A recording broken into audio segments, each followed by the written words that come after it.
Stand up for what is right even if you're standing alone. When we stand up for what we believe in, for what is right, there is always a chance that we risk everything we fight for our safety, our lives, our freedom.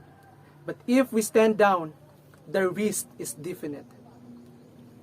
Good day everyone, this is Delphine F. Calicton Jr. and for today's video, I am going to present my interpretative reading entitled Land of Bondage, Land of Free by RAUL MANGLAPUS. Once upon a time, the Tao owned a piece of land. It was all he owned, but he cherished it, for it gave him three things, having which he was content: life first of all, liberty, and happiness. Then one day, the Spaniard came and commanded him to pay tribute to the crown of Spain. The Tao paid tribute, and he was silent. He was certain that he was still the master of his land.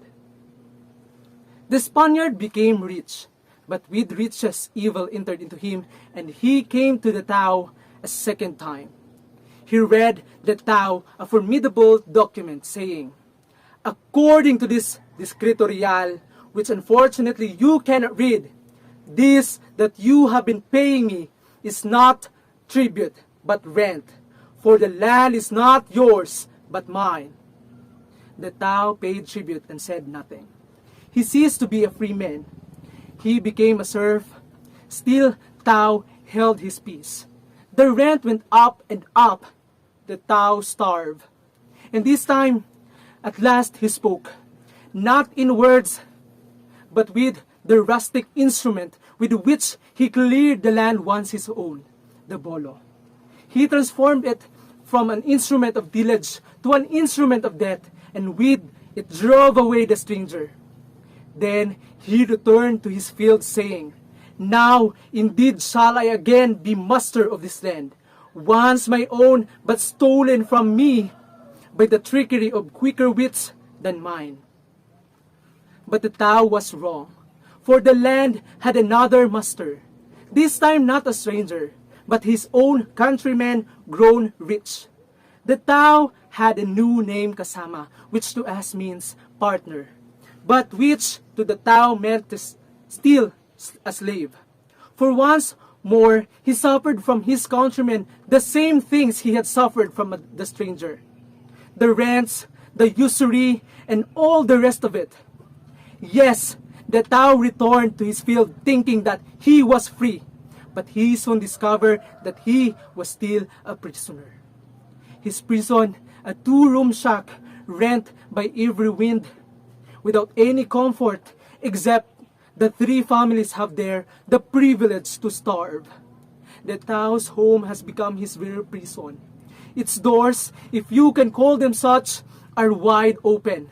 It is a prison nonetheless, for the Tao is bound to it, not with chains of steel, but with stronger chain in his honor.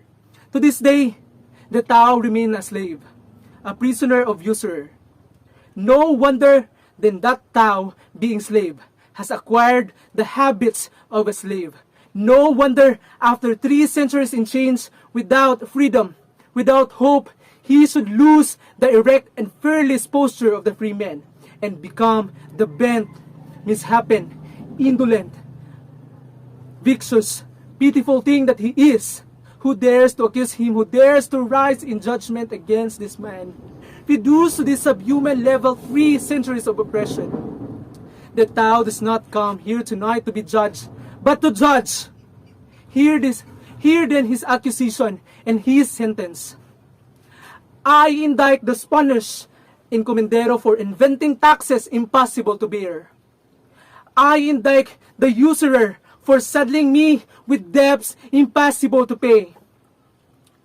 I indict the irresponsible radical leaders who undermine with insidious eloquence the confidence of my kind in our government. You accuse me of not supporting my family? Free me from bondage, and I shall prove you false. You accuse me of ignorance, but I am ignorant, because my master finds it profitable to keep me ignorant. Free me from bondage, and I shall prove you false.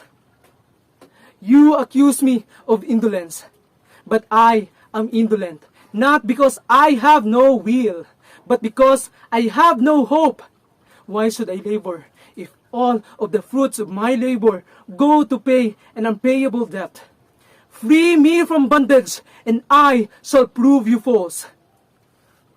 Give me land, land to own, and beholden to any tyrant, land that will be free. Give me land, for I am starving. Give me land that my children may not die. Sell it to me at a fair price. As once freeman sells to another, and not as a usurer sells to a slave.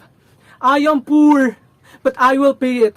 I will work until I fall from weariness, for my privilege, for my inalienable right to be free. But if you will not grant me this last request, this ultimate demand, then build a wall around your home. Build it high, build it strong.